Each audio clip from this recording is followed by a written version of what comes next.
ਵਾਹਿਗੁਰੂ ਜੀ ਕਾ ਖਾਲਸਾ ਵਾਹਿਗੁਰੂ ਜੀ ਕੀ ਫਤਿਹ। ਮੈਂ ਤੁਹਾਡੀ ਹੋਸਟ ਪ੍ਰੀਤ ਕੌਰ ਨਿਊਜ਼ ਟੀਵੀ 84 ਦੇ ਨਾਲ ਵੀਓ। ਜਿਸ ਤੁਸੀਂ ਸਾਰੇ ਜਾਣਦੇ ਹੀ ਹੋ ਕਿ ਹਾਲ ਹੀ ਵਿੱਚ ਭਾਰਤ ਵਿੱਚ ਹੋਈਆਂ ਪਾਰਲੀਮੈਂਟ ਚੋਣਾਂ ਵਿੱਚ ਭਾਰਤ ਦੀ ਹਿੰਦੂ ਬਹੁ ਗਿਣਤੀ ਨੇ ਬੀਜੇਪੀ ਨੂੰ ਸਪਸ਼ਟ ਬਹੁਮਤ ਦੇ ਕੇ ਦੇਸ਼ ਦੀ ਕਿਸਮਤ ਦੀ ਚਾਬੀ ਨਰਿੰਦਰ ਮੋਦੀ ਦੇ ਹੱਥ ਵਿੱਚ ਫੜਾ ਦਿੱਤੀ ਹੈ।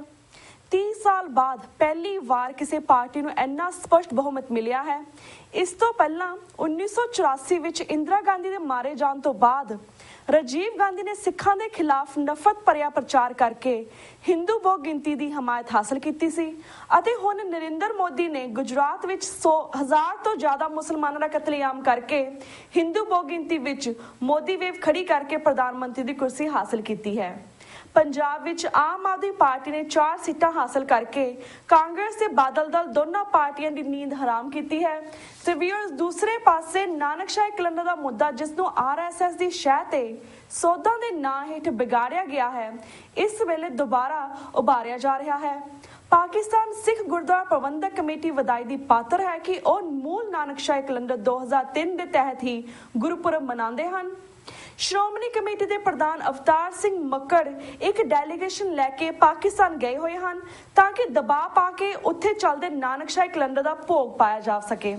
ਵੀਅਰਸ ਅੱਜ ਅਸੀਂ ਇਹਨਾਂ ਚੋਣ ਨਤੀਜਿਆਂ ਸੰਬੰਧੀ ਅਤੇ ਨਾਨਕਸ਼ਾਹੀ ਕੈਲੰਡਰ ਨੂੰ ਪਾਕਿਸਤਾਨ ਵਿੱਚ ਬਦਲਣ ਤੇ ਸ਼੍ਰੋਮਣੀ ਕਮੇਟੀ ਦੇ ਯਤਨਾਂ ਸੰਬੰਧੀ ਪ੍ਰਮੁੱਖ ਸਿੱਖ ਇਤਿਹਾਸਕਾਰ ਲੇਖਕ ਤੇ ਸਪੀਕਰ ਡਾਕਟਰ ਗੁਰਦਰਸ਼ਨ ਸਿੰਘ ਢਿੱਲੋਂ ਜੀ ਨਾਲ ਗੱਲਬਾਤ ਕਰਾਂਗੇ, ਜਿਹੜੇ ਕਿ ਇਸ ਵੇਲੇ ਸਾਡਾ ਚੰਡੀਗੜ੍ਹ ਤੋਂ ਫੋਨ ਲਾਈਨ ਤੇ ਜੁੜ ਚੁੱਕੇ ਨੇ। ਜੀ ਡਾਕਟਰ ਸਾਹਿਬ, ਵਾਹਿਗੁਰੂ ਜੀ ਕਾ ਖਾਲਸਾ ਵਾਹਿਗੁਰੂ ਜੀ ਕੀ ਫਤਿਹ। ਵਾਹਿਗੁਰੂ ਜੀ ਕੀ ਫਤਿਹ ਜੀ।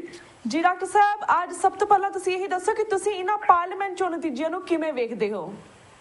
ਦੇਖੋ, ਇਹ ਪਾਰਲੀਮੈਂਟ ਚੋਣਾਂ ਜਿਹੜੀਆਂ ਹੈਗੀਆਂ ਇਹ ਹਿੰਦੂ ਰਿਸਰਜੈਂਸ ਦਾ ਇੱਕ ਸਾਈਨ ਆ ਜੀ। ਹਿੰਦੂ ਸਾਰੇ ਹਿੰਦੁਸਤਾਨ ਦੇ ਵਿੱਚ ਇਕੱਠੇ ਹੋ ਗਏ ਔਰ ਉਹ ਮਾਈਨੋਰਟੀਜ਼ ਦੇ ਖਿਲਾਫ ਮਤਲਬ ਉਹਨਾਂ ਨੇ ਇੱਕ ਤਰ੍ਹਾਂ ਦਾ ਐਜੀਟੇਸ਼ਨ ਕਰਨਾ ਔਰ ਐਸੇ ਐਕਸ਼ਨ ਕਰਨੇ ਆ ਜਿਨ੍ਹਾਂ ਦੇ ਨਾਲ ਮਾਈਨੋਰਟੀਜ਼ ਨੂੰ ਬਹੁਤ ਨੁਕਸਾਨ ਹੋਣ ਵਾਲਾ ਆ ਰਿਹਾ। ਇਹਦੇ ਸੰਕੇਤ ਜ਼ਾਹਰ ਆ ਜੀ। ਤੋਂ ਸਿੱਖਾਂ ਪ੍ਰਤੀ ਵੀ, ਮੁਸਲਮਾਨਾਂ ਪ੍ਰਤੀ ਵੀ, ਈਸਾਈਆਂ ਪ੍ਰਤੀ ਵੀ ਤੇ ਹੋਰ ਵੀ ਜਿਹੜੀਆਂ ਘੱਟ ਗਿਣਤੀਆਂ ਹੈਗੀਆਂ ਉਹਨਾਂ ਪ੍ਰਤੀ ਵੀ ਇਹਨਾਂ ਦੇ ਇਸ ਕਿਸਮ ਦੇ ਅਸਾਰ ਨਜ਼ਰ ਆ ਰਹੇ ਆ ਜੀ। ਹੁਣ ਮੈਂ ਸਿੱਖਾਂ ਦੀ ਗੱਲ ਕਰਦਾ। ਹਾਂਜੀ। ਜਿਹੜਾ RSS ਆ ਉਸ ਦਾ ਇੱਕ ਸਪੈਸੀਫਿਕ ਏਜੰਡਾ ਹੈ ਸਿੱਖਾਂ ਪ੍ਰਤੀ। ਪਹਿਲੀ ਗੱਲ ਤਾਂ ਉਹ ਸਿੱਖਾਂ ਦੀ ਆਜ਼ਾਦ ਹਸਤੀ ਨੂੰ ਮੰਨਦੇ ਨਹੀਂ। ਉਹ ਮੰਨਦੇ ਆ ਗੁਰੂ ਨਾਨਕ ਦਾ ਜਿਹੜੀ ਆਈਡੀਓਲੋਜੀ ਆ ਉਹ ਇੱਕ ਤਰ੍ਹਾਂ ਦੀ ਹਿੰਦੂਤਵਾਦੀ ਸ਼ਾਖ ਹੈ। ਹਿੰਦੂਤਵ ਦਾ ਸੈਕਟ ਜਾਂ ਸਬ ਸੈਕਟ ਹੈ। ਤੋਂ ਇਸ ਇਸ਼ੂ ਤੇ ਸਾਡਾ ਸਿਧਾਂਤਿਕ ਮਤਭੇਦ ਆ RSS ਦੇ ਨਾਲ। RSS ਜਿਹੜੀ ਜੜ ਆ BJP ਦੀ, ਤੋਂ ਇਸ ਦੇ ਨਾਲ ਸਿੱਖਾਂ ਨੂੰ ਕੁਝ ਮਿਲਣ ਵਾਲਾ ਨਜ਼ਰ ਨਹੀਂ ਆਉਂਦਾ ਇਸ ਕਿਸਮ ਦੀ ਮੋਦੀ ਦੀ ਸਰਕਾਰ ਨੂੰ। ਇੱਕ ਗੱਲ ਜ਼ਰੂਰ ਆ ਕਿ ਬਾਦਲ ਜਾਂ ਬਾਦਲ ਦਾ ਪਰਿਵਾਰ ਆ ਜਿਹੜਾ ਉਸ ਨੂੰ ਕੋਈ ਜ਼ਰੂਰ ਛੋਟੇ ਮੋਟੇ ਫਾਇਦੇ ਹੋ ਸਕਦੇ ਆ ਇਹਨਾਂ ਤੋਂ, ਕਿਉਂਕਿ ਬਾਦਲ ਨੇ ਸਾਰੀ ਆਪਣੀ ਤਾਕਤ ਆ ਜਿਹੜੀ ਉਹ ਮੋਦੀ ਦੀ ਝੋਲੀ ਦੇ ਵਿੱਚ ਝੋਕ ਦਿੱਤੀ ਸੀ ਔਰ ਇਹ ਸਾਰੀ ਬੜੀ ਮੰਦਭਾਗੀ ਗੱਲ ਆ ਔਰ ਇਹ ਬੜੇ ਸੰਕੇਤਿਕ ਗੱਲ ਹੈ ਕਿ ਸਿੱਖਾਂ ਦਾ ਜਿਹੜਾ ਫਿਊਚਰ ਹੈ ਉਹ ਆਉਣ ਵਾਲਾ ਟਾਈਮ ਆ ਉਹ ਬਹੁਤ ਵਧੀਆ ਟਾਈਮ ਨਹੀਂ ਹੈ ਜੇ ਸਿੱਖਾਂ ਦੀ ਸਿਆਸਤ ਦੀ ਵਾਂਗਡੋਰ ਪ੍ਰਕਾਸ਼ ਸਿੰਘ ਬਾਦਲ ਦੀ ਆ ਉਸ ਦੇ ਪਰਿਵਾਰ ਦੇ ਕੋਲ ਆ। ਤੋਂ ਐਸ ਜਿਹੜੀਆਂ ਇਲੈਕਸ਼ਨਾਂ ਹੋਈਆਂ ਇਸ ਦੇ ਵਿੱਚ ਜਿਸ ਤਰ੍ਹਾਂ 1984 ਦਾ ਤੁਸੀਂ ਹੁਣੇ ਜ਼ਿਕਰ ਕੀਤਾ ਉਸ ਦੇ ਵਿੱਚ 411 ਸੀਟਾਂ ਮਿਲੀਆਂ ਸੀਗੀਆਂ ਕਾਂਗਰਸ ਨੂੰ, ਕਿਉਂਕਿ ਉਹ ਜਿਹੜੀ ਇਲੈਕਸ਼ਨ ਸੀ ਉਹ ਸਿੱਖਾਂ ਦੇ ਖਿਲਾਫ ਨਫ਼ਰਤ ਪੈਦਾ ਕਰਕੇ ਸਾਰੇ ਹਿੰਦੁਸਤਾਨ ਦੇ ਵਿੱਚ ਲੜੀ ਗਈ ਸੀ। ਉਸ ਦਾ ਉਹ ਇੰਦਰਾ ਗਾਂਧੀ ਦੇ ਕਤਲ ਔਰ ਉਸ ਤੋਂ ਬਾਅਦ ਸਿੱਖਾਂ ਦਾ ਜਿਹੜਾ ਕਤਲੋ ਗਾਰਤ ਹੋਇਆ ਸਾਰੇ ਹਿੰਦੁਸਤਾਨ ਦੇ ਵਿੱਚ, ਖਾਸ ਤੌਰ ਤੇ ਦਿੱਲੀ ਦੇ ਵਿੱਚ ਤੇ ਆਲੇ ਦੁਆਲੇ, ਉਸ ਨੂੰ ਅੱਗੇ ਰੱਖ ਕੇ ਉਹ ਇਲੈਕਸ਼ਨ ਦਾ ਮੁੱਦਾ ਬਣਾ ਕੇ ਕਿ ਦੇਸ਼ ਦੀ ਜਿਹੜੀ ਅਖੰਡਤਾ ਹੈ ਉਸ ਨੂੰ ਸਿੱਖਾਂ ਤੋਂ ਬਹੁਤ ਜ਼ਿਆਦਾ ਖਤਰਾ ਹੈ ਔਰ ਇਸ ਮੁੱਦੇ ਨੂੰ ਅੱਗੇ ਰੱਖ ਕੇ ਉਹਨਾਂ ਨੇ ਇਲੈਕਸ਼ਨ ਲੜੀ ਸੀ। ਲੇਕਿਨ ਉਸ ਜਿੱਤ ਦੇ ਬਾਵਜੂਦ, ਐਡੀ ਵੱਡੀ ਜਿੱਤ ਦੇ ਬਾਵਜੂਦ 543 ਸੀਟਾਂ ਚੋਂ 411 ਸੀਟਾਂ ਕਾਂਗਰਸ ਨੇ ਜਿੱਤੀਆਂ ਸੀਗੀਆਂ 1984 ਦੇ ਵਿੱਚ। ਲੇਕਿਨ ਉਸ ਐਡੀ ਵੱਡੀ ਜਿੱਤ ਦੇ ਬਾਵਜੂਦ ਵੀ ਜਿਹੜਾ ਰਾਜੀਵ ਗਾਂਧੀ ਸੀ ਉਹ ਟੋਟਲੀ ਫੇਲ ਹੋ ਗਿਆ। ਉਸ ਦੇ ਰਿਜ਼ਲਟ ਤੋਂ ਬਾਅਦ ਉਹ ਚੰਗੀ ਤਰ੍ਹਾਂ ਇਫੈਕਟਿਵਲੀ ਸਾਰੀ ਸਰਕਾਰ ਨੂੰ ਚਲਾ ਨਹੀਂ ਸਕਿਆ ਔਰ ਘੋਲ ਵਿਚੋਲਾ ਪੈ ਗਿਆ ਸਾਰੇ ਹਿੰਦੁਸਤਾਨ ਦੇ ਵਿੱਚ। ਇਸੇ ਤਰੀਕੇ ਨਾਲ ਮੇਰਾ ਇਹ ਅੰਦਾਜ਼ਾ ਹੈ ਭਾਵੇਂ 283 ਸੀਟਾਂ ਕੱਲੀ ਬੀਜੇਪੀ ਨੇ ਹਾਸਲ ਕਰ ਲੀਆਂ ਔਰ ਉਸ ਹਾਸਲ ਕਰਨ ਤੋਂ ਬਾਅਦ ਉਹਨਾਂ ਨੇ ਆਪਣੇ ਬਲਬੂਤੇ ਦੇ ਉੱਤੇ ਮੈਜੋਰਟੀ ਤੇ ਸਿੰਗਲ ਮੈਜੋਰਟੀ ਪਾਰਟੀ ਉਹ ਐਸਟੈਬਲਿਸ਼ ਕਰਕੇ ਆ ਗਏ ਆ ਤਾਕਤ ਦੇ ਵਿੱਚ ਔਰ ਮੋਦੀ ਪ੍ਰਾਈਮ ਮਿਨਿਸਟਰ ਬਣ ਚੁੱਕੇ ਹੈ। तो इस गल के बावजूद उन्होंने ऐसे सुपने दिखाए आ हिंदुस्तान के लोगों को भी असी एक ऐसा वक्त आने वाला ऐसा टाइम आने वाला जिहदे विच सारियां जिहड़ियां हिंदुस्तान के लोगों दीयां समस्यावां चाहे वो इंप्लॉयमेंट की समस्या है चाहे वो महंगाई की समस्या है चाहे वो इंडस्ट्रीलाइजेशन की समस्या है चाहे वो अच्छी गवर्नेंस की प्रॉब्लम है सारिया चीज़ां जिहड़ियां लोकां नूं दिन ब दिन तकलीफां जो दुख आ उन्हां दे वो सारे दूर कर देणगे और एक ऐसा मैजिक वैंड ऐसी कोई जादू की चिड़ी चलाउणगे जिहदे नाल सारिया हिंदुस्तान के लोकां दीयां समस्यावां दूर हो जाणगीआं। चकमे दे के आशावां लोकां नूं दे के इस किस्म के लोकां नूं भुलेखे ते सुपने दे के उन्होंने लोकां नूं भरमा लिया और लोग जिहड़े खास तौर पे हिंदू आ वो सारे हिंदुस्तान के हिंदू मोदी दी लीडरशिप के हेठा इकट्ठे हो गए और उन्होंने अपनी सरकार सरकार बना ली है। सरकार बनाने तो बाद हुण उन्हां दे जिहड़े सारे एक्शन आ उन्हां नूं उड़ीका जा रहा भी की एक्शन करन जा रहे हैं लेकिन उस दे नाल हिंदुस्तान दे विच जिहड़ियां घट गिनतियां वो बड़ी चिंता दे विच बड़े फिक्र दे विच और बड़े डर दे विच और बड़े सहम दे विच पईयां होईयां चाहे वो मुसलमान आ चाहे वो सिख आ पंथिक जिहड़े सिख आ जिहड़े सिख पॉइंट ऑफ व्यू बारे सोचदे आ विचारदे आ वो भी बहुत फिक्रमंद आ। इसे तरीके नाल ईसाई फिक्रमंद आ इसे तरीके नाल होर जिहड़ियां घट गिनतियां वो भी इस किस्म दे जिहड़ी मोदी दा राइज आ जिहड़ा बीजेपी दा राइज आ क्योंकि बीजेपी जिहड़ी आ उस दी जड़ आरएसएस है। हां जी आरएसएस एक बड़ी घातक और बड़ी कम्यूनल जिहड़ी ऑर्गेनाइजेशन आ जिन्हां दा अपना एक बड़ा स्पेसिफिक एजेंडा हिंदुस्तान दे विच हिंदू राज ओपनली एस्टैबलिश करना और हर हिंदू दे मन दे विच एक इस किस्म दी फीलिंग क्रिएट कर देनी कि असी इस मुल्क दे मालिक आ बाकी जिहड़े हिंदूइज्म नूं हिंदू धर्म नूं नहीं मनदे उन्हां नूं साडी अधीनगी मननी पएगी और उन्हां नूं हो सकदा जिहड़े सिटीजन दे नॉर्मल राइट्स आ वो भी ना दिते जाण और ये ओपनली जिहड़ा सुब्रमण्यम स्वामी आ उसने कई बारी स्टेटमेंट्स दित्तियां भी जिहड़े इस गल नूं एक्सेप्ट नहीं करनगे उन्हां नूं वोटिंग राइट नहीं होएगा जी। तो इस किस्म की जिहड़ी जहनीयत आ वो बहुत ज्यादा खुल के सामने आ रही है और टीवी चैनलों के उत्ते उन्हां दे जिहड़े लीडर आ वो ओपनली कह रहे हैं इत्थों तक कह रहे हैं कि जिहड़े लोग मोदी नूं वोट ना पाउण वो सीधे जान पाकिस्तान मक्के मदीने चले जान और हिंदुस्तान नूं छड्ड देण। तो इस किस्म की पोलराइजेशन उन्होंने जान बुझ के क्रिएट की है और वो बंदे अमित शाह वर्गे जिन्हों ने उत्थे गुजरात दे विच जुल्मो सितम किया मोदी नाल रल के बेगुनाह मुसलमानों नूं बच्चों नूं बुढ़ियां नूं मारिया और उन्होंने घर बार साड़े आ वो बंदियां नूं अगे रख के मोहरे बना के सारे हिंदुस्तान की सियासत चलाई जा रही है। हाँ जी। तो ये बड़ी मंदभागी गल आ इस डिवेलपमेंट दे नाल जिवें मैं पहला दस्सिया जिहड़ियां घट गिनतियां बड़े फिक्र दे विच आ बड़ी चिंता दे विच आ कि साडा फ्यूचर हिंदुस्तान दे विच की होण वाला है जी और खास तौर दे उत्ते जिहड़े सिख आ वो महसूस करदे आ हाँ जी कि साडे जिहड़े वड्डे वडेरे सी जी जिन्हां ने अपनी आउण वालीआं जिहड़ियां नस्लां सी सिखां दीआं उन्हां दा जिहड़ा फ्यूचर आ उन्हां दा जिहड़ी फार्चून आ वो इस हिंदुआं दे लड़ नाल बन दित्ती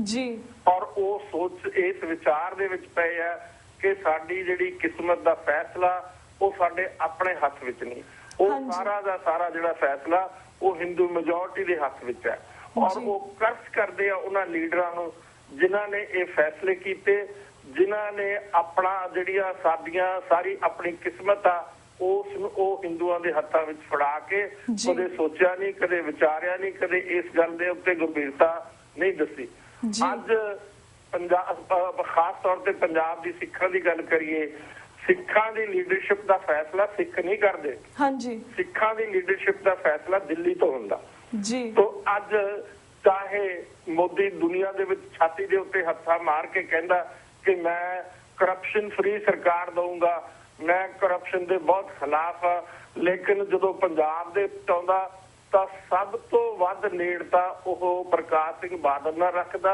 ਜਿਹੜਾ ਹਿੰਦੁਸਤਾਨ ਦੇ ਸਭ ਤੋਂ ਕਰਪਟ ਪੋਲੀਟੀਸ਼ੀਅਨਾਂ ਦੇ ਵਿੱਚੋਂ ਇੱਕ ਹੈ। ਜੇ ਮੈਂ ਇਹ ਵੀ ਕਹਿ ਦਿਆਂ ਉਹਦੇ ਵਿੱਚ ਕੋਈ ਗਲਤ ਗੱਲ ਨਹੀਂ ਹੋਏਗੀ ਕਿ ਪ੍ਰਕਾਸ਼ ਸਿੰਘ ਬਾਦਲ ਹਿੰਦੁਸਤਾਨ ਦੇ ਸਾਰੇ ਸਿਆਸਤਦਾਨਾਂ ਤੋਂ ਸਭ ਤੋਂ ਕਰਪਟ ਆ। ਔਰ ਉਹ ਪਰਿਵਾਰਵਾਦ, ਇੱਕ ਪਾਸੇ ਤਾਂ ਉਹ ਅਟੈਕ ਕਰਦਾ ਮਾਂ ਪੁੱਤ ਦੀ ਸਰਕਾਰ, ਜਦੋਂ ਸੋਨੀਆ ਗਾਂਧੀ ਤੇ ਅਟੈਕ ਕਰਦਾ, ਰਾਹੁਲ ਗਾਂਧੀ ਤੇ ਅਟੈਕ ਕਰਦਾ, ਤਾਂ ਪੰਜਾਬ ਦੇ ਵਿੱਚ ਜਿਹੜੀ ਸਰਕਾਰ ਉਹ ਮਾਂ ਪੁੱਤ ਪਿਓ ਪੁੱਤ ਦੇ ਨਾਲ ਜਮਾਈ ਵੀ ਆ ਔਰ ਜਿਹੜਾ ਪੁੱਤ ਆ ਉਹਦਾ ਸਾਲਾ ਵੀ ਆ। ਮਤਲਬ ਟੋਟਲ ਕੰਟਰੋਲ ਪੰਜਾਬ ਦੇ ਵਿੱਚ ਇੱਕ ਪਰਿਵਾਰ ਦੇ ਕੋਲ ਆ। ਕੋਈ ਇੱਥੇ ਨੌ ਨੂੰ ਅਕਾਲੀ ਦਲ ਕਹਿ ਲੋ, ਲੇਕਿਨ ਉਹ ਸਾਰਾ ਪਰਿਵਾਰਿਕ ਅਕਾਲੀ ਦਲ ਹੈ। ਉਸ ਦੇ ਵਿੱਚ ਸਿੱਖਾਂ ਦੀ ਕੋਈ ਸ਼ਮੂਲੀਅਤ ਨਹੀਂ, ਸਿੱਖਾਂ ਦੀ ਕੋਈ ਲੈਣਾ ਦੇਣਾ ਨਹੀਂ, ਸਿੱਖਾਂ ਦੇ ਵੈਲਫੇਅਰ ਲਈ ਕੋਈ ਗੱਲ ਨਹੀਂ ਹੁੰਦੀ। ਇੱਥੇ ਡਰੱਗ ਮਾਫੀਆ ਹੈ, ਸੈਂਡ ਮਾਫੀਆ ਹੈ, ਲੈਂਡ ਮਾਫੀਆ ਹੈ, ਸਾਰੀਆਂ ਚੀਜ਼ਾਂ ਪੰਜਾਬ ਦੀਆਂ ਜਿਸ ਤਰ੍ਹਾਂ ਕਹਿੰਦੇ ਨਿੰਬੂ ਨੂੰ ਨਿਚੋੜ ਕੇ ਬਾਕੀ ਉਹਦਾ ਛਿਲਕਾ ਬਾਹਰ ਰੱਖ ਦਿੱਤਾ। ਇਸੇ ਤਰੀਕੇ ਨਾਲ ਜਿਹੜਾ ਬਾਦਲ ਪਰਿਵਾਰ ਹੈ ਉਸ ਨੇ ਸਾਰੇ ਪੰਜਾਬ ਦੀ ਜਿਹੜੀ ਪ੍ਰੋਸਪੈਰਿਟੀ ਆ, ਪੰਜਾਬ ਦੀ ਜਿਹੜੀ ਜੋ ਵੀ ਚੀਜ਼ ਪੰਜਾਬ ਦੇ ਕੋਲ ਸੀ, ਸਾਧਨ ਸਾਰੇ ਦੇ ਸਾਰੇ ਬਾਦਲ ਪਰਿਵਾਰ ਦੇ ਕੋਲ ਆ। ਚਾਹੇ ਉਹ ਟਰਾਂਸਪੋਰਟ ਆ, ਚਾਹੇ ਉਹ ਮੀਡੀਆ, ਚਾਹੇ ਉਹ ਲੈਂਡ ਆ, ਵੱਡੀਆਂ ਜਿਹੜੀਆਂ ਮਹਿੰਗੀਆਂ ਜ਼ਮੀਨਾਂ, ਉਹ ਸਾਰੀਆਂ ਦੀਆਂ ਸਾਰੀਆਂ ਇਹਨਾਂ ਨੇ ਹੜੱਪ ਕਰ ਲਈਆਂ। ਔਰ ਹੜੱਪ ਕਰਕੇ ਇਹ ਬਹੁਤ ਬੇਸ਼ਰਮੀ ਦੇ ਨਾਲ ਇਸ ਪੰਜਾਬ ਦੇ ਵਿੱਚ ਵਿਚਰਦੇ ਆ। ਪਰ ਐਤਕੀ ਵਾਰ ਲੋਕਾਂ ਨੇ ਇਹਨਾਂ ਇਲੈਕਸ਼ਨਾਂ ਦੇ ਵਿੱਚ ਇਹਨਾਂ ਨੂੰ ਕਾਫੀ ਵੱਡਾ ਹਲੂਣਾ ਦਿੱਤਾ ਹੈ, ਪਰ ਉਹ ਕਾਫੀ ਨਹੀਂ। ਹੋਰ ਵੀ ਲੋਕਾਂ ਨੂੰ ਸੁਚੇਤ ਕਰਨ ਦੀ ਜ਼ਰੂਰਤ ਆ ਪੰਜਾਬ ਦੇ ਵਿੱਚ ਕਿ ਉਹ ਗੁੰਮਰਾਹ ਨਾ ਹੋਣ ਪੰਥ ਦੇ ਨਾਂ ਦੇ ਉੱਤੇ। ਪੰਥਕ ਨਹੀਂ ਹੈ, ਪਰਿਵਾਰਿਕ ਹੈ। ਤੋਂ ਲੋਕਾਂ ਨੂੰ ਸਮਝਾਉਣ ਦੀ ਲੋੜ ਆ, ਲੋਕਾਂ ਨੂੰ ਜਾਗਰੂਕ ਕਰਨ ਦੀ ਜ਼ਰੂਰਤ ਆ ਤਾਂ ਕਿ ਲੋਕ ਇਸ ਦੇ ਕਿਸੇ ਚੱਕਮਿਆਂ ਦੇ ਵਿੱਚ ਨਾ ਆਉਣ ਔਰ ਉਹ ਸਿੱਧੇ ਤੇ ਸਿੱਧੇ ਪੰਥਕ ਮੁੱਦਿਆਂ ਦੇ ਨਾਲ ਜੁੜਨ, ਪੰਥਕ ਜਿਹੜੀ ਹਿਤੈਸ਼ੀ ਬਣਨ, ਨਾ ਕਿ ਬਾਦਲ ਹਿਤੈਸ਼ੀ ਬਣਨ। ਇਹ ਲੋਕਾਂ ਨੂੰ ਬਹੁਤ ਸਮਝਾਉਣ ਦੀ ਐਤਕੀ ਵਾਰ ਮੈਂ ਜਿਹੜੇ ਖਾਸ ਤੌਰ ਤੇ NRIs ਆ ਉਹਨਾਂ ਨੂੰ ਮੁਬਾਰਕਬਾਦ ਦਿੰਦਾ ਕਿ ਉਹਨਾਂ ਨੇ ਬਹੁਤ ਅਹਿਮ ਰੋਲ ਪਲੇ ਕੀਤਾ। ਉਹਨਾਂ ਨੇ ਆਪਣੇ ਰਿਸ਼ਤੇਦਾਰਾਂ ਨੂੰ ਪੰਜਾਬ ਦੇ ਵਿੱਚ, ਆਪਣੇ ਦੋਸਤਾਂ ਨੂੰ, ਆਪਣੇ ਮਿੱਤਰਾਂ ਨੂੰ ਟੈਲੀਫੋਨ ਕਰ ਕਰਕੇ ਸਮਝਾਇਆ ਵੀ ਇਸ ਇਲੈਕਸ਼ਨ ਦੇ ਵਿੱਚ ਤੁਸੀਂ ਕਿਹਨੂੰ ਵੋਟ ਪਾਉਣੀ ਆ ਤੇ ਕਿਉਂ ਪਾਉਣੀ। ਇਹ ਬਹੁਤ ਇੰਪੋਰਟੈਂਟ ਰੋਲ ਇਸ ਵੇਲੇ ਇਹ ਬਾਦਲ ਪਰਿਵਾਰ ਨੇ ਵੀ ਇਸ ਨੂੰ ਰਿਅਲਾਈਜ਼ ਕੀਤਾ। ਉਹਨਾਂ ਨੇ ਕੁਝ ਕਮੇਟੀਆਂ ਬਣਾਈਆਂ ਕਿ ਉਹ ਜਾ ਕੇ ਬਾਹਰਲੇ ਲੋਕਾਂ ਨੂੰ ਸਮਝਾਉਣ ਕਿ ਉਹ ਸਾਰੀ ਦੀ ਸਾਰੀ ਗੱਲ ਬਾਦਲ ਦੇ ਹੱਕ ਵਿੱਚ ਕਰਨ। ਤੋਂ ਇਸ ਕਰਕੇ ਇਹ NRI ਨੂੰ ਆਪਾਂ ਹੋਰ ਐਜੂਕੇਟ ਕਰਨਾ ਤਾਂ ਕਿ ਉਹ ਇਹਨਾਂ ਬਾਦਲ ਦੇ ਚੱਕਮਿਆਂ ਦੇ ਵਿੱਚ ਨਾ ਆਉਣ। ਬਾਦਲ ਭੁਲੇਖੇ ਪਾਉਣ ਦੀ ਕੋਸ਼ਿਸ਼ ਕਰ ਰਹੇ ਆ ਔਰ ਉਸ ਭੁਲੇਖਿਆਂ ਤੋਂ ਬਾਹਰ ਰਹਿੰਦੇ ਸਿੱਖਾਂ ਨੂੰ ਸੁਚੇਤ ਕਰਨ ਦੀ ਜ਼ਰੂਰਤ ਆ। ਤੋਂ ਇਹ ਸਾਰੀਆਂ ਸਮੱਸਿਆਵਾਂ ਜਿਹੜੀਆਂ ਜੀ ਇਸ ਕਿਸਮ ਦੀਆਂ। ਹੁਣ ਤੁਸੀਂ ਅਗਲਾ ਸਵਾਲ ਮੈਨੂੰ ਪੁੱਛੋ। ਜੀ ਵੀ ਤੇ ਅਸੀਂ ਵੀ ਜਾਣਨਾ ਚਾਹਾਂਗੇ ਜਿਸ ਤਰ੍ਹਾਂ ਪੰਜਾਬ ਦੇ ਵਿੱਚ ਆਮ ਆਦਮੀ ਪਾਰਟੀ ਦੀ ਜਿੱਤ ਨੂੰ ਤੁਸੀਂ ਕਿਵੇਂ ਵੇਖਦੇ ਹੋ ਤੇ ਭਵਿੱਖ ਵਿੱਚ ਪੰਜਾਬ ਵਿਧਾਨ ਸਭਾ ਚੋਣਾਂ ਵਿੱਚ ਇਸ ਦਾ ਕੀ ਅਸਰ ਹੋਵੇਗਾ, ਇਸ ਬਾਰੇ ਆਪਣੇ ਵਿਚਾਰ ਸਾਂਝੇ ਕਰੋ। ਦੇਖੋ ਗੱਲ ਇਹ ਆ, ਜਿਹੜੀ ਆਮ ਪਾਰਟੀ ਆ ਉਹਨੂੰ ਜਿਹੜੀ ਵੋਟ ਪਈ ਆ ਉਹ ਬਾਦਲ ਦੇ ਖਿਲਾਫ ਆ। ਉਹ ਐਂਟੀ ਇਨਕੰਬੈਂਸੀ ਉਸ ਨੂੰ ਕਹਿ ਲੋ ਜਾਂ ਐਂਟੀ ਬਾਦਲ ਵੋਟ ਕਹਿ ਲੋ। ਉਹ ਵੋਟ ਆ ਲੋਕ ਸਤੇਵੇ ਸੀ, ਲੋਕ ਪੰਜਾਬ ਦੇ ਵਿੱਚ ਇਹਨਾਂ ਦਾ ਜ਼ੁਲਮ ਸਿਤਮ ਸਹਿਣ ਤੋਂ ਬਹੁਤ ਜ਼ਿਆਦਾ ਪਰੇਸ਼ਾਨ ਸੀ। ਉਹਨਾਂ ਨੇ ਆਪਣੀ ਪਰੇਸ਼ਾਨੀ ਦਾ ਇਜ਼ਹਾਰ ਕੀਤਾ ਕਿ ਅਸੀਂ ਕਿਸੇ ਵੀ ਕੀਮਤ ਦੇ ਉੱਤੇ ਬਾਦਲ ਨੂੰ ਪੰਜਾਬ ਦੀ ਸਿਆਸਤ ਤੋਂ ਬਾਹਰ ਕੱਢਣਾ ਚਾਹੁੰਦੇ ਹਾਂ। ਉਹਨਾਂ ਦੀਆਂ ਮਜਬੂਰੀਆਂ, ਉਹਨਾਂ ਦਾ ਦੁੱਖ, ਉਹਨਾਂ ਦਾ ਤਕਲੀਫ। ਅੱਜ ਜਿਹੜਾ ਇੱਕ ਰੇਤੇ ਦੀ ਟਰਾਲੀ 4000 ਰੁਪਏ ਦੀ ਆ, ਇਸੇ ਤਰੀਕੇ ਨਾਲ ਬਜਰੀ ਆ, ਇਸੇ ਤਰੀਕੇ ਨਾਲ ਹੋਰ ਜਿਹੜੇ ਸਾਧਨ ਆ ਟਰਾਂਸਪੋਰਟ ਆ ਟੋਟਲੀ ਧੱਕੇ ਨਾਲ ਉਹ ਮਤਲਬ ਬੱਸਾਂ ਵਿੱਚੋਂ ਕੱਢ ਕੇ ਆਪਣੀਆਂ ਬੱਸਾਂ ਵਿੱਚ ਬਿਠਾਉਂਦੇ ਆ। ਸਰਕਾਰ ਦੀ ਪੈਸੂ ਰੋਡਵੇਜ਼ ਪੰਜਾਬ ਰੋਡਵੇਜ਼ ਫੇਲ ਹੋ ਚੁੱਕੀ ਆ ਔਰ ਇਹਨਾਂ ਦੇ ਡੇਢੇ ਔਰ ਦੁੱਗਣੇ ਕਿਰਾਇਆ ਵਾਲੀਆਂ ਜਿਹੜੀਆਂ ਬੱਸਾਂ ਉਹ ਦੰਦਨਾਉਂਦੀਆਂ ਚੱਲ ਰਹੀਆਂ ਸਾਰੇ ਪੰਜਾਬ ਦੇ ਵਿੱਚ। ਸੋ ਇਸੇ ਤਰੀਕੇ ਨਾਲ ਮੀਡੀਆ ਦਾ ਕੰਟਰੋਲ ਆ ਇਹਨਾਂ ਦੇ ਕੋਲ। ਜਿਹੜੀ ਇੱਕੋ ਚੈਨਲ ਜਿਹੜਾ ਪੰਜਾਬ ਦਾ ਖਾਸ ਤੌਰ ਤੇ ਪੰਜਾਬੀ ਦਾ ਚੈਨਲ ਆ ਉਹ ਇਹਨਾਂ ਦਾ ਆਪਣਾ ਚੈਨਲ ਆ, ਦੂਜੇ ਚੈਨਲਾਂ ਨੂੰ ਇਹ ਚੱਲਣ ਨਹੀਂ ਦਿੰਦੇ। ਸੋ ਇਸ ਕਿਸਮ ਦੀ ਧਾਂਦਲੀ ਜੋ ਪੰਜਾਬ ਦੇ ਵਿੱਚ ਬਾਦਲ ਪਰਿਵਾਰ ਕਰ ਰਿਹਾ ਨਾ ਪਹਿਲਾਂ ਦੇਖਣ ਨੂੰ ਆਈ ਆ ਔਰ ਇਹ ਟੋਟਲੀ ਅਨਡੈਮੋਕ੍ਰੈਟਿਕ ਆ, ਟੋਟਲੀ ਇਹ ਡਿਕਟੇਟੋਰੀਅਲ ਆ ਔਰ ਜ਼ਬਰ ਵਾਲੀ ਆ ਔਰ ਲੋਕਾਂ ਨੂੰ ਸਿਤਮ ਔਰ ਇਲੈਕਸ਼ਨਾਂ ਤੋਂ ਬਾਅਦ ਵੀ ਕਈਆਂ ਲੋਕਾਂ ਨੂੰ ਜਿਨ੍ਹਾਂ ਨੇ ਇਹਨਾਂ ਨੂੰ ਵੋਟਾਂ ਨਹੀਂ ਪਾਈਆਂ ਸਪੋਰਟ ਨਹੀਂ ਕੀਤੀ ਉਹਨਾਂ ਨੂੰ ਬਹੁਤ ਜ਼ਿਆਦਾ ਉਹਨਾਂ ਤੇ ਜ਼ਾਤੀਆਂ ਹੋ ਰਹੀਆਂ, ਧੱਕੇ ਹੋ ਰਹੇ ਆ, ਮਾਰਿਆ ਕੁੱਟਿਆ ਜਾ ਰਿਹਾ ਔਰ ਕਈ ਵਿਚਾਰੇ ਹਸਪਤਾਲਾਂ ਦੇ ਵਿੱਚ ਬੈਠੇ ਤੜਫ ਰਹੇ ਆਪਣਾ ਇਲਾਜ ਕਰਾ ਰਹੇ ਆ। ਈਵਨ ਬਠਿੰਡੇ ਦੀ ਵੀ ਜਿਹੜੀ ਇਲੈਕਸ਼ਨ ਹੋਈ ਆ ਉਸ ਦੇ ਵਿੱਚ ਵੀ ਬੜੀ ਧਾਂਦਲੀ ਹੋਈ ਆ, ਬੂਥ ਕੈਪਚਰਿੰਗ ਹੋਈ ਆ, ਵੋਟਾਂ ਖਰੀਦੀਆਂ ਗਈਆਂ। ਸਾਰੇ ਪੰਜਾਬ ਨੂੰ ਇਸ ਬਾਰੇ ਪਤਾ।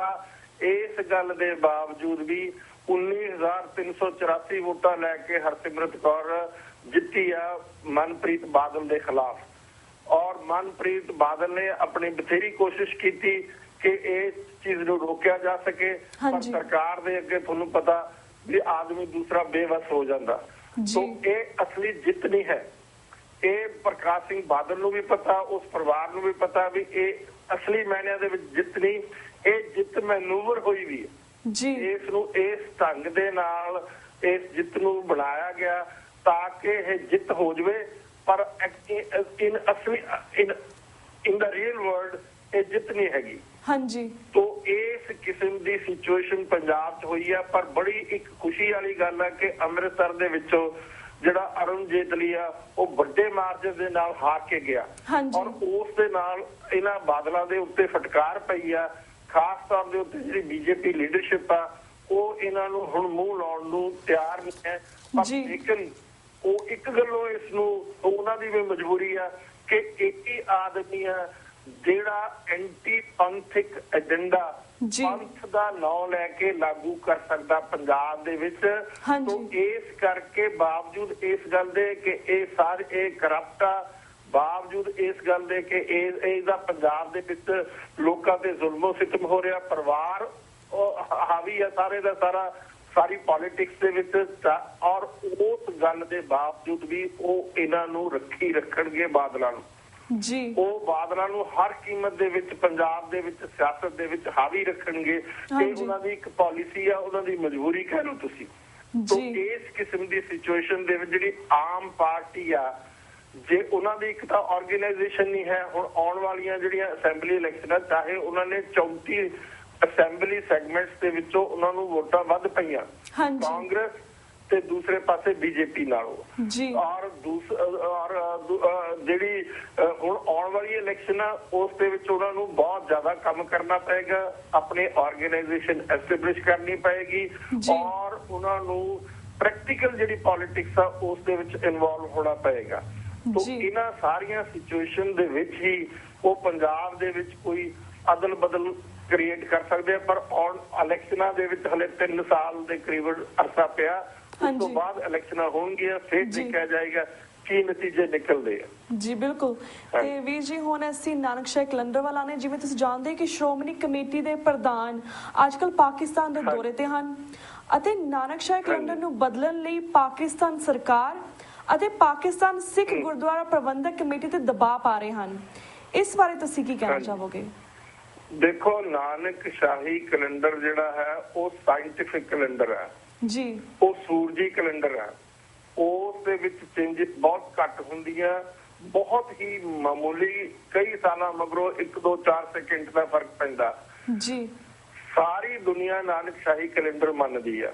ਸਾਰੀਆਂ ਸਰਕਾਰਾਂ ਜਿਹੜੀਆਂ ਹੈਗੀਆਂ ਸੂਰਜੀ ਕੈਲੰਡਰ ਦੇ ਮੁਤਾਬਕ ਚੱਲਦੀਆਂ। ਉਹ ਕੋਈ ਮਤਲਬ ਉਹਦੇ ਵਿੱਚ ਕੋਈ ਵੇਰੀਏਸ਼ਨ ਨਹੀਂ ਹੁੰਦੀ ਔਰ ਜਿਹੜਾ ਇੰਟਰਨੈਸ਼ਨਲ ਸਟੈਂਡਰਡ ਟਾਈਮ ਆ ਉਹ ਵੀ ਉਸੇ ਦੇ ਮੁਤਾਬਕ ਚੱਲਦਾ। हिंदुस्तान की सरकार चाहे 15 अगस्त आ 26 जनवरी आ या कोई भी जी चीज है सूरजी कैलेंडर के मुताबिक चलती है। लेकिन इत्थे जी बीजेपी आ और खास तौर पर जी RSS आ ਉਹ ਸਿੱਖਾਂ ਨੂੰ ਕੋਈ ਵੀ ਸਹੀ ਕਦਮ ਲੈਣ ਨਹੀਂ ਦੇਗੀ ਜੀ, ਕਿਉਂਕਿ ਉਹਨਾਂ ਦਾ ਗਲਬਾ ਪ੍ਰਕਾਸ਼ ਸਿੰਘ ਬਾਦਲ ਦੇ ਉੱਤੇ ਬਹੁਤ ਜ਼ਿਆਦਾ ਹੈ ਔਰ ਉਸ ਦੇ ਨਾਲ ਉਸਨੇ ਖਾਸ ਤੌਰ ਤੇ ਕੁਝ ਸੰਤ ਸਮਾਜ ਦਾ ਇੱਕ ਨਵਾਂ ਵਰਗ ਕ੍ਰੀਏਟ ਕਰਕੇ ਉਸ ਨੂੰ ਵੀ ਨਾਲ ਲਾਇਆ ਹੋਇਆ ਹੈ। ਜਿਸ ਤਰ੍ਹਾਂ ਟਕਸਾਲ ਆ ਜਿਹੜੀ ਉਹ ਗੁੰਮਰਾਹ ਹੋ ਕੇ ਇਹਨਾਂ ਦੇ ਨਾਲ ਲੱਗੀ ਵੀ ਆ ਔਰ ਉਹ ਵੀ ਇਸ ਨਾਨਕਸ਼ਾਹੀ ਕੈਲੰਡਰ ਦੇ ਵਿੱਚ ਤਬਦੀਲੀਆਂ ਕਰਨ ਲਈ ਵਜੀਦਾ, ਕਿਉਂਕਿ ਉਹਨਾਂ ਨੂੰ ਉਹ ਵੀ ਇੰਨੇ ਸਮਝਦਾਰ ਨਹੀਂ ਔਰ ਜਾਂ ਉਹ ਇਹਨਾਂ ਦੇ ਦਬਾਅ ਹੇਠਾਂ ਹੈਗੇ ਆ, ਸਰਕਾਰ ਦੇ ਦਬਾਅ ਹੇਠਾਂ ਜਾਂ RSS ਦੇ ਦਬਾਅ ਹੇਠਾਂ ਹੈ। RSS ਪੰਜਾਬ ਦੇ ਵਿੱਚ ਬਹੁਤ ਐਕਟਿਵ ਆ ਔਰ ਉਹ ਸਿੱਖਾਂ ਦੀ ਇੰਡੀਪੈਂਡੈਂਟ ਆਇਡੈਂਟੀਟੀ ਦੇ ਹਰ ਪਹਿਲੂ ਨੂੰ ਖਤਮ ਕਰਨ ਲਈ ਯਤਨਸ਼ੀਲ ਹੈ ਜੀ ਔਰ ਇਸ ਬਾਰੇ ਸਿੱਖਾਂ ਨੂੰ ਸੁਚੇਤ ਹੋਣ ਦੀ ਜ਼ਰੂਰਤ ਆ, ਸਿੱਖਾਂ ਨੂੰ ਐਜੂਕੇਟ ਕਰਨ ਦੀ ਜ਼ਰੂਰਤ ਆ। ਕੋਈ ਵੀ ਕਦਮ ਜਿਹੜਾ ਸਿੱਖ ਆਪਣੀ ਇੰਡੀਪੈਂਡੈਂਟ ਆਇਡੈਂਟੀਟੀ ਦੇ ਬਾਰੇ ਲੈਣਗੇ ਉਸ ਨੂੰ ਹਰ ਯਤਨ ਦੇ ਨਾਲ RSS ਅਪੋਜ਼ ਕਰੇਗੀ, ਚਾਹੇ ਉਹ ਨਾਨਕਸ਼ਾਹੀ ਕੈਲੰਡਰ ਆ, ਚਾਹੇ ਸਿੱਖਾਂ ਦਾ ਮੈਰਿਜ ਐਕਟ ਆ, ਚਾਹੇ 25 ਜਿਹੜਾ ਆਰਟੀਕਲ ਆ ਉਸ ਦੇ ਵਿੱਚ ਤਬਦੀਲੀ ਆ, ਉਸ ਦੇ ਵਿੱਚ ਸਿੱਖਾਂ ਨੂੰ ਅੱਡ ਕੱਢਣ ਵਾਲੀ ਗੱਲ ਆ। ਕੋਈ ਵੀ ਗੱਲ ਹੋਏਗੀ, ਚਾਹੇ ਪੋਲੀਟੀਕਲ ਗੱਲ ਹੋਵੇ, ਸਮਾਜਿਕ ਗੱਲ ਹੋਵੇ, ਧਾਰਮਿਕ ਗੱਲ ਹੋਵੇ, RSS ਨੇ ਉਸ ਨੂੰ ਅਪੋਜ਼ ਕਰਨਾ ਹੀ ਹੈ। ਸੋ ਇਸ ਬਾਰੇ ਸਾਰੇ ਸਿੱਖ ਜਗਤ ਨੂੰ ਸੁਚੇਤ ਹੋਣ ਦੀ ਜ਼ਰੂਰਤ ਹੈ, ਉਹਨਾਂ ਨੂੰ ਬੱਚਿਆਂ ਨੂੰ ਐਜੂਕੇਟ ਕਰਨ ਦੀ ਜ਼ਰੂਰਤ ਹੈ ਤਾਂ ਕਿ ਉਹ ਇਹਨਾਂ ਸ਼ਕਤੀਆਂ ਤੋਂ ਗੁੰਮਰਾਹ ਹੋ ਕੇ ਆਪਣੇ ਧਰਮ ਨੂੰ ਨਾ ਭੁੱਲ ਜਾਣ, ਆਪਣੇ ਸਮਾਜਿਕ ਹਸਤੀ ਨੂੰ ਨਾ ਭੁੱਲ ਜਾਣ, ਆਪਣੀ ਆਇਡੈਂਟੀਟੀ ਨੂੰ ਨਾ ਭੁੱਲ ਜਾਣ। ਸੋ ਇਹ ਬੜੀ ਵੱਡੀ ਗੱਲ ਹੈ ਜਿਹੜੀ ਕਿ ਉਹ ਨਾਨਕਸ਼ਾਹੀ ਕੈਲੰਡਰ ਦੇ ਵਿੱਚ ਤਬਦੀਲੀ ਕਰ ਰਹੇ ਆ। ਇਹ ਬੜੀ ਸਿੱਖਾਂ ਦੇ ਖਿਲਾਫ ਗੱਲ ਆ, ਸਿੱਖਾਂ ਦੀ ਹਸਤੀ ਨੂੰ ਮਿਟਾਉਣ ਵਾਲੀ ਗੱਲ ਆ। ਇਸ ਦੇ ਉੱਤੇ ਸਿੱਖਾਂ ਨੂੰ ਇਕਮੁੱਠ ਹੋ ਕੇ ਇਸ ਦੇ ਹੱਕ ਵਿੱਚ ਖੜਨਾ ਚਾਹੀਦਾ, ਨਾਨਕਸ਼ਾਹੀ ਕੈਲੰਡਰ ਦੇ ਹੱਕ ਵਿੱਚ। ਜੀ ਜੀ ਬਿਲਕੁਲ। ਤੇ ਵੀਰ ਜੀ ਜਿਸ ਤੁਸੀਂ ਜਾਣਦੇ ਕਿ ਅਗਲਾ ਮਹੀਨਾ ਜੂਨ ਦਾ ਮਹੀਨਾ ਹੈ, ਬਿਲਕੁਲ ਵੀਰ ਜੀ ਜਿਸ ਤੁਸੀਂ ਜਾਣਦੇ ਕਿ ਅਗਲਾ ਮਹੀਨਾ ਜੂਨ ਦਾ ਮਹੀਨਾ ਹੈ, ਬਿਲਕੁਲ 30 ਸਾਲ ਪਹਿਲਾਂ ਸਾਡੇ ਜੂਨ 84 ਦੇ ਵਿੱਚ ਸਾਡੇ ਦਰਬਾਰ ਸਾਹਿਬ ਤੇ ਹਮਲਾ ਹੋਇਆ ਸੀਗਾ। ਇਸ ਸੰਬੰਧੀ 30 ਸਾਲ ਬਾਅਦ ਤੁਸੀਂ ਸਿੱਖ ਸੰਗਤਾਂ ਨੂੰ 2-3 ਮਿੰਟ ਦੇ ਵਿੱਚ ਕੀ ਕਹਿਣਾ ਚਾਹੋਗੇ ਇਸ ਬਾਰੇ? ਦੇਖੋ, ਜਿਹੜਾ ਇਹ ਹਮਲਾ ਹੈ ਇਹ ਬਹੁਤ ਹੀ ਘਾਤਕ ਔਰ ਸਿੱਖਾਂ ਦੀ ਹਸਤੀ ਨੂੰ ਖਤਮ ਕਰਨ ਦੀ ਇੱਕ ਐਫਰਟ ਹੈ ਜੀ।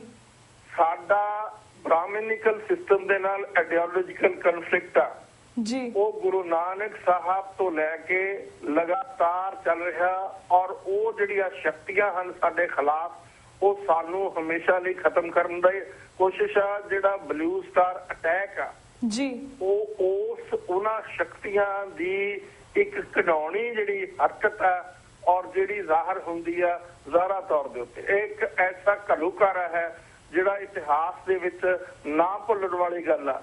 ਸਿੱਖਾਂ ਨੂੰ ਆਪਣੇ ਜ਼ਿਹਨ ਦੇ ਵਿੱਚ ਇਹ ਚੀਜ਼ ਰੱਖਣੀ ਚਾਹੀਦੀ ਆ ਕਿ ਜਿਹੜੀਆਂ ਬ੍ਰਾਹਮਣਿਕਲ ਸ਼ਕਤੀਆਂ ਹਨ ਉਹ ਸਾਡੀ ਜੜ੍ਹਾਂ ਨੂੰ ਖਤਮ ਕਰਨ ਲਈ ਯਤਨਸ਼ੀਲ ਹਨ। ਹਰ ਸ਼ਕਤੀ ਉਹ ਇਸ ਗੱਲ ਲਈ ਲਾ ਰਹੀਆਂ ਹਨ, ਹਰ ਕਿਸਮ ਦੇ ਸਾਧਨ ਲਾ ਰਹੀਆਂ ਹਨ ਔਰ ਉਸ ਦੇ ਪਿੱਛੇ RSS ਸਾਰੀ ਜਿਹੜੀ ਹਿੰਦੂਤਵ ਉਹ ਉਸ ਦੇ ਪਿੱਛੇ ਖੜੀ ਹੈ ਜੀ। ਤੋਂ ਇਸ ਕਰਕੇ ਇਹ ਨਾ ਭੁੱਲਣ ਵਾਲੀ ਗੱਲ ਹੈ। ਸਿੱਖ ਹਮੇਸ਼ਾ ਯਾਦ ਰੱਖਣ ਕਿ ਇਹਨਾਂ ਨੇ ਇਹ ਸਾਡੇ ਦੁਸ਼ਮਣ, ਬਾਹਰੋਂ ਵੀ ਦੁਸ਼ਮਣ, ਅੰਦਰੋਂ ਵੀ ਦੁਸ਼ਮਣ ਜੀ। ਤੋਂ ਇਹ ਬਲੂ ਸਟਾਰ ਆ ਜਿਹੜਾ ਉਹਨਾਂ ਸ਼ਕਤੀਆਂ ਦੀ ਇੱਕ ਘਿਨਾਉਣੀ ਜਿਹੜੀ ਇਸ ਕਿਸਮ ਦਾ ਅਟੈਕ ਆ ਸਾਡੇ ਉੱਤੇ, ਸਾਡੀ ਆਈਡੀਓਲੋਜੀ ਦੇ ਉੱਤੇ ਅਟੈਕ ਆ, ਸਾਡਾ ਜਿਹੜਾ ਧਾਰਮਿਕ ਸਥਾਨ ਆ, ਜਿਹੜਾ ਸਿੱਖੀ ਦਾ ਦਿਲ ਆ, ਉਸ ਦੇ ਉੱਤੇ ਅਟੈਕ ਜੀ। ਬਿਲਕੁਲ ਬਿਲਕੁਲ ਵੀਰ ਜੀ। ਤੇ ਵੀਰ ਜੀ ਸਾਡਾ ਹੁਣ ਵਕਤ ਸਮਾਪਤੀ ਵੱਲ ਜਾ ਰਿਹਾ। ਅਗੇਨ ਤੁਹਾਡਾ ਬਹੁਤ ਬਹੁਤ ਸ਼ੁਕਰੀਆ ਕਿ ਤੁਸੀਂ ਆਪਣੇ ਵਿਚਾਰ ਸਾਡੇ ਸਿੱਖ ਸੰਗਤਾਂ ਨਾਲ ਸ਼ੇਅਰ ਕੀਤੇ। ਸਮੇਂ-ਸਮੇਂ ਤੁਹਾਨੂੰ ਅਸੀਂ ਸਿੱਖ ਸੰਗਤਾਂ ਨੂੰ ਰੂਬਰੂ ਕਰਵਾਉਂਦੇ ਰਹਿੰਦੇ ਹਾਂ ਤਾਂ ਕਿ ਤੁਸੀਂ ਸਾਡੇ ਜਿਹੜੇ ਸਿੱਖ ਸੰਗਤਾਂ ਨੇ ਜਾਂ ਸਾਡੇ ਵਿਊਅਰਸ ਨੇ ਉਹਨਾਂ ਨੂੰ ਆਪਣੇ ਵਿਚਾਰ ਸਾਂਝੇ ਕਰਦੇ ਹੋ ਤੇ ਉਹਨਾਂ ਨੂੰ ਜਾਗਰੂਕ ਕਰਦੇ ਰਹਿੰਦੇ ਹੋ। ਤੇ ਵੀਰ ਜੀ ਹੁਣ ਜਿਸ ਤਰ੍ਹਾਂ ਅਸੀਂ ਗੱਲ ਕੀਤੀ ਕਿ ਅਸੀਂ ਤੁਹਾਡੇ ਕੋਲ ਇਜਾਜ਼ਤ ਲੈਣੇ ਇਸ ਦੇ ਨਾਲ ਹੀ। ਵਾਹਿਗੁਰੂ ਜੀ ਕਾ ਖਾਲਸਾ, ਵਾਹਿਗੁਰੂ ਜੀ ਕੀ ਫਤਿਹ। ਤੇ ਵਿਊਅਰਸ ਇਸ ਦੇ ਨਾਲ ਅਸੀਂ ਤੁਹਾਡੇ ਕੋਲ ਵੀ ਇਜਾਜ਼ਤ ਲੈਂਦੇ ਹਾਂ। ਕੱਲ ਨੂੰ ਮਿਲਾਂਗੇ ਸੇਮ ਟਾਈਮ ਸੇਮ ਸ਼ੋ ਤੇ। ਤਦ ਤੱਕ ਲਈ ਵਾਹਿਗੁਰੂ ਜੀ ਕਾ ਖਾਲਸਾ ਵਾਹਿਗੁਰੂ ਜੀ ਕੀ ਫਤਿਹ।